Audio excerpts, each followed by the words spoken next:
All right, so you're looking into annuities, right? And how all these recent tax law changes might be impacting them. Yeah, Smart move. It's definitely a jungle out there, but absolutely. we're here to kind of cut through all the noise.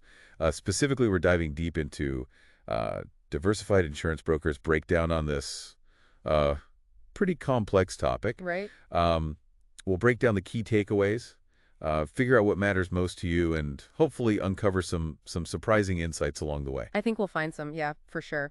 So let's jump right in. Tax-deferred growth. That's the Yeah, golden word when it comes to annuities, it is. right? It's all about sheltering those earnings from taxes. But um, you mentioned the timing game. Can you elaborate on that a little? Yeah, so it's really all about being strategic, right? Thinking about like potential future tax increases. Let's just say, for example, that you're thinking, okay, I'm probably going to be in a higher tax bracket when I retire. Right. Well, then you might think about a Roth conversion. What you're basically doing there is you're paying the taxes on that converted amount now Uh-huh. at what is hopefully a lower tax rate, and then all the future growth and withdrawals are tax-free.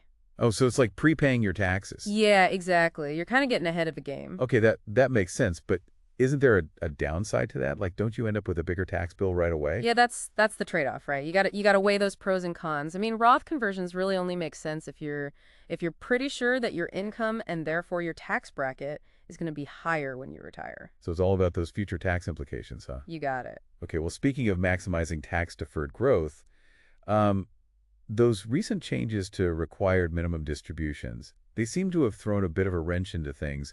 How does that impact this whole strategy? Yeah, so basically with the RMD age increasing, you've got more time to let that money grow tax deferred before you have to start taking those mandatory withdrawals. Oh, I see. So, let's say you're getting close to retirement and you're looking at annuities. Yep. This change could really impact your withdrawal timeline and could potentially even reduce your tax burden, especially in those early years of retirement. So more time for tax-free growth. Exactly. Okay, that does sound pretty advantageous.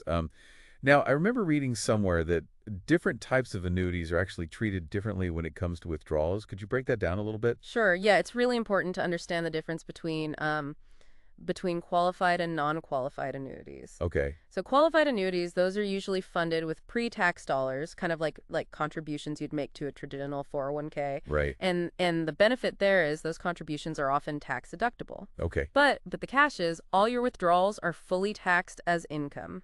Ah, I see. Now, non-qualified annuities, those use after-tax dollars, meaning you've already paid taxes on that money. So it all comes down to how the annuity was initially funded. Exactly. That's the key difference. Okay, that's really important to keep in mind. And what about that LIFO tax treatment you mentioned earlier? What's so significant about that? Okay, so LIFO, that stands for last in, first out, and he applies to non-qualified annuities. Gotcha.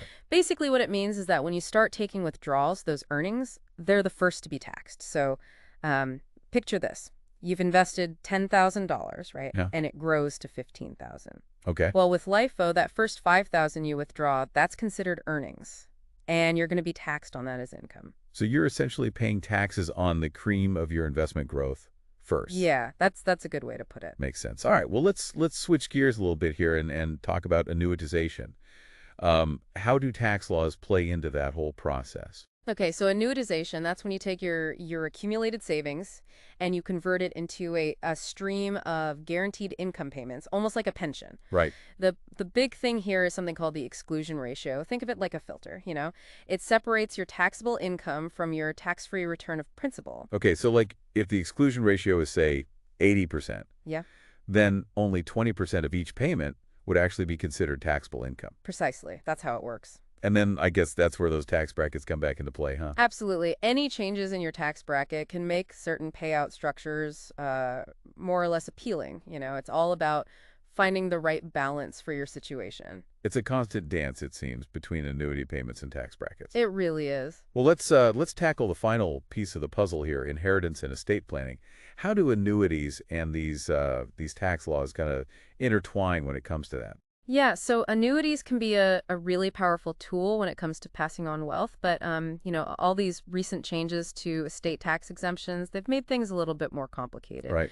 It's really crucial to understand, how much of your annuity is going to be subject to estate taxes Yeah. and how you can best structure it to kind of minimize that impact. So it's about positioning your annuity strategically to benefit your heirs. Yeah, that's the goal. And what are some of the tools that people can use to do that? Well, beneficiary designations, those are absolutely essential. You can name specific people or even trusts as beneficiaries, and that gives you more control over how those assets are going to be distributed and Right. can even potentially reduce those estate tax This liabilities. has been a fascinating deep dive. Yeah. I mean, we've explored how tax-deferred growth, those RMD changes, the difference between qualified and non-qualified annuities, that LIFO tax treatment, annuitization strategies, and even inheritance planning, how all of these things kind of intertwined with Or annuities. my favorite. And it's clear that understanding these nuances can really make a significant difference